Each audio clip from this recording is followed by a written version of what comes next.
नमस्कार मंडळी, सर्वप्रथम काल तुम्ही माझ्या वाढदिवसाबद्दल जे जे शुभेच्छा दिल्यात, ज्यांनी शुभेच्छा दिल्यात त्या सगळ्यांना खूप खूप थँक्यू सो मच. तुमच्या सगळ्यांचे शुभ आशीर्वाद कायम माझ्या पाठीशी अशीच राहोत हीच ईश्वरचरणी प्रार्थना. खूप खूप आभारी आहे प्रेक्षकांनो तुम्हा सगळ्यांची. तर लग्नानंतर होईलच प्रेम या मालिकेमध्ये काव्या आणि या पाडचा गृहप्रवेश दाखवलाय. आता वसू आत्या असं ठरवते की मुद्दाम काव्याला त्रास द्यायचा, कारण रम्या ही पाडची बायको होऊ शकली नाही ना, मग काव्याला डिवचत राहायचं. रम्याला हे सगळं कळल्यावर रम्या मोठ्याने हसते आणि म्हणते बरं झालं ती नंदिनी आता या पाडची बायको होऊच शकली नाही आणि आता पाड तिला रोज बघणार, त्यामुळे पार्थ आणि नंदिनीला त्रास होणार म्हणून रम्याला त्रास होतोय. काव्या गृहप्रवेश करायला लागते तेव्हा मुद्दाम वसू आत्या तिला डिवचून म्हणतात खरं तर या जागेवर नंदिनी असायला हवी होती. असं ऐकल्यावर ही काव्या खूप चिडते आणि ती गृहप्रवेश करताना तो जो कलश असतो ना मापाचा, त्यामध्ये तांदूळ असतात, तर तो कलश ती जोरात उडवून लावते आणि अशा प्रकारे ती गृहप्रवेश करते. त्यामुळे घरच्यांचा रोष ती ओढावून घेते असं काहीतरी दाखवलंय. तर आज ना प्रेक्षकांनो खरं सांगायला झालं तर काहीच दाखवलेलं नाहीये, कारण जीवा आणि नंदिनीचं लग्न एका गाण्यात त्यांनी पूर्ण केलंय.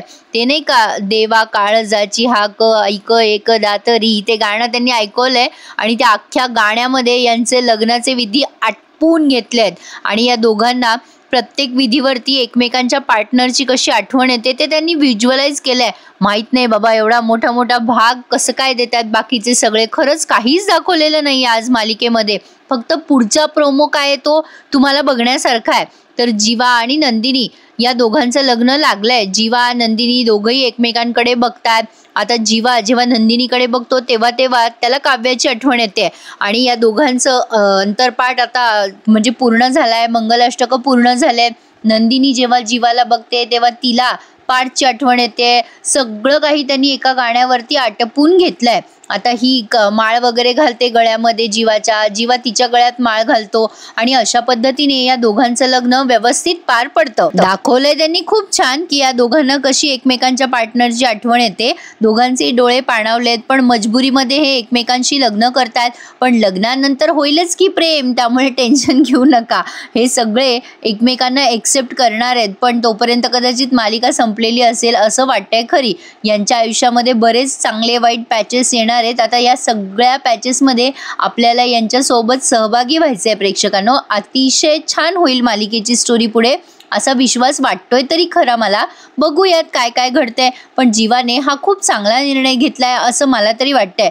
मंगळसूत्र घालायची वेळ येते आणि तेव्हा मात्र जीवाला आता आठवतं की त्या कोणत्या त्या या आजी आल्या होत्या ना, त्यांनी सांगितलं होतं की हे तुझंच आहे आणि हे तुझ्यापाशीच राहणार. आता त्यांचं एक भाकीत कसं खरं झालं हे या दोघांनाही रिअलाइज होतंय. आता जीवा मंगळसूत्र घालतोय नंदिनीला तेव्हा मात्र त्याला काव्या आठवते. काव्या म्हटली होती ना, दुसऱ्या कोणाचं नावाचं मंगळसूत्र घालायच्या आधी मी माझा गळा कापून टाकेल. कसं असतं ना प्रेमामध्ये, म्हणजे अगदी अकंठ प्रेमात बुडालेले प्रेमी एकमेकांसाठी आणाभाका घेतात, वाटेल ते बोलतात, पण शेवटी नशिबात आहे तेच घडतं. तसंच काव्या आणि जीवाच्या बाबतीत झालंय असं त्यांनी इथे आपल्याला व्हिज्युअलाइज केलंय.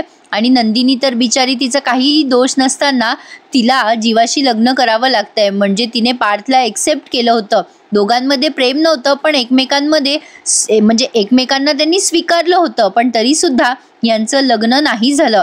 मालिकेची स्टोरी ना त्यांनी जरा वेगळी घेतली आहे, पण छान वाटलंय बघायला. आता इकडे बघा, काव्याला दवाखान्यात ॲडमिट केलं होतं ना, वसू आत्या तिथे पोहोचली आहे. पार्थला विचारतीये कशी आहे काव्याची तब्येत. आता हा पार्थ सांगतो की काव्याची तब्येत बरी आहे, ते आता डिस्चार्जच देत आहेत काव्याला. पण नंदिनी कशा आहेत. आता वसू आत्या विचार करतात मनामध्ये, नंदिनीचं काय सांगू, याला सगळं काही माझ्या मनासारखंच झालंय. आता नंदिनीची शोकांतिका ही वसू आत्यासाठी आनंदाची गोष्ट आहे. आता वसू आत्या तो प्रसंग आठवतात. जीवा लग्न करणार होता हेही वसू आत्याला माहिती आहे, पण त्यांनी पार्थला काहीच सांगितलेलं नाहीये. आता या वसू आत्या म्हणतात अरे नंदिनी बरी आहे, पण मला असं वाटतं पार्थ की तू इथून थेट मुंबईलाच निघावंस आपल्या घरी. आता पार्थ म्हणतो मुंबईला, अगं का ग आत्या. वसू आत्या म्हणतात मग इतकं सगळं झाल्यावर पुन्हा तुला त्या गावात जायचंय का आणखीन काही तमाशा बघायला. पार्थ म्हणतो नको तुझं म्हणणं अगदी बरोबर आहे, मी तिकडे गेल्यावरती बोलेन नंदिनीशी, असं म्हणून आता पार्थ ठरवतो की इथून डायरेक्ट आपल्या घरीच जायचं. आता तो पुन्हा त्या लग्न मंडपात परत जातच नाही आणि काव्याला घेऊन थेट तो आता मुंबईला जाणार आहे. वसुआत्या मनात विचार करतात, आता या नंदिनीची शोकांतिका माझ्यासाठी आनंदच आहे. म्हणजे यांचं वाईट झालं ना, यात या बाईला समाधान वाटते प्रेक्षकांनो. मग हिच्या पोरीचं लग्न हो न हो असो.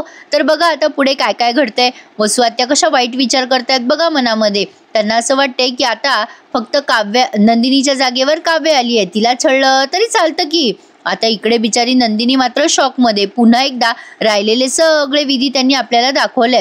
आता त्यांचा अंतरपाठ झालाय, ते सगळं होम हवन झालंय. आता ते सप्तपदी चालतायत.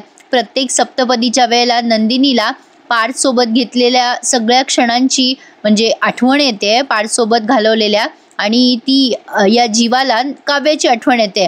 पूर्ण एपिसोडमध्ये त्यांनी आज हेच दाखवलंय प्रेक्षकांनो. डायलॉग काय ते तेवढेच, बाकी एकही डायलॉग नाहीये. दोघंही फक्त एकमेकांकडे बघतात. असे टेन्शन आलंय दोघांना आणि दोघं एकमेकांसोबत लग्न करतात फायनली. आणि ही सप्तपदी पण पूर्ण दाखवली आहे त्यांनी.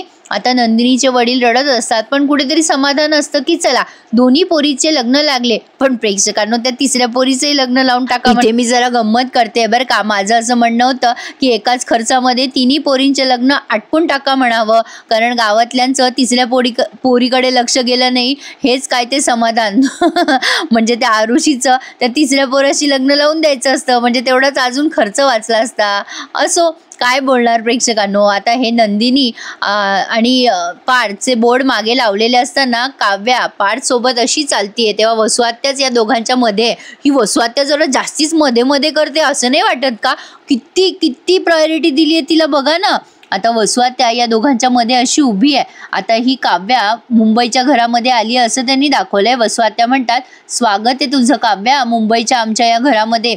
काव्या आता जरा भेदरलेली आहे, टेन्शनमध्ये, कारण तिच्या ध्यानीमनी नसताना तिला पार्थ सोबत लग्न करावं लागले, त्यामुळे ती घाबरली आहे. आता हा भाग त्यांनी संपवला. आता पुढच्या भागात रम्या मोठ्या मोठ्याने हसायला लागते आणि म्हणते, आई जे झालं ते बरं झालं ना. आता तो पार्थ त्या नंदिनीला रोज एकाच घरामध्ये बघणार आणि त्याला नंदिनीला बघून बघून खूप त्रास होणार. काही झालं तरी या दोघांमध्ये फूट पडली ना, मजा आली. आता या वसुआत्या मुद्दाम म्हणतात काव्याला, तुझ्या जागेवर तुझी बहीण असायला हवी होती गृहप्रवेश करताना. तेव्हा काव्याचा संताप होतो आणि काव्या ते माप जोरात लाथाडते, असं बॉलसारखं फेकून देते, फुटबॉलसारखं. त्यामुळे रम्या हसायला लागते. रम्याला वाटतं बरे बरे यांचं वाईट झालं ना त्यातच मजा आहे. कशी असतात ना विघ्न संतोषी लोक, कोणाचं चांगलं झालेलं सहन होत नाही. बापरे, अवघडच आहे. पण आता काव्या आणि पार्थ दोघं जण कसे राहणार एकमेकांसोबत. आता काव्याला अजून जीवाचं लग्न नंदिनीशी झालंय हे कळलं नाहीये, आता ते पुढच्या भागात कळेल. प्रेक्षकांनो, बाकी काय बोलावं आणि काय सांगावं, आज एवढंच काय ते दाखवलंय. उगाचच तुमचा वेळ घेऊन काहीतरी पल्हाळ सांगायचं मला आवडत नाही. मालिकेची कथा सुंदर असली तर मी तुम्हाला 100% डिटेलमध्येच सांगते आणि आजही मी तुम्हाला डिटेलच सांगितले. आता अख्खच्या अख्खं गाणं अजून किती एक्सप्लेन करणार तुम्हीच सांगा बरं. पण आता अपेक्षा करूयात की मालिकेची कथा इथून पुढे खूप सुंदर दाखवण्यात येईल. ऍटलीस्ट हे ऍटलीस्ट आता यांचे पोशाख तरी बदलतील प्रेक्षकांनो. किती दिवसापासून बिचारे एकाच पोशाखामध्ये फिरतायत, म्हणजे कमाले नाही यांची सगळं दाखवायची. पण आता लग्नानंतर या जोडप्यामध्ये प्रेम कसं निर्माण होतंय, कसं एकमेकांना एक्सेप्ट करतायत हे बघणं खूपच इंटरेस्टिंग असणार आहे. मला उत्सुकता वाटते. कशी वाटली तुम्हाला आजची कथा मला नक्की सांगा. आणि प्रेक्षकांनो, पुन्हा एकदा ज्यांनी काल मला वाढदिवसाच्या शुभेच्छा दिल्या त्या सर्वांचे मनापासून खूप खूप. ज्यांनी अजून चॅनलला नसेल सबस्क्राईब केले त्यांनी प्लीज आवर्जून चॅनल सबस्क्राईब करा आणि आपले येणारे सगळे रिव्ह्यूज एन्जॉय करायला विसरू नका. इथून पुढे कथा इंटरेस्टिंग होणार हे निश्चितच. तर बघत राहा लग्नानंतर होईलच प्रेम. भेटूयात उद्या याच वेळी. तोपर्यंत धन्यवाद.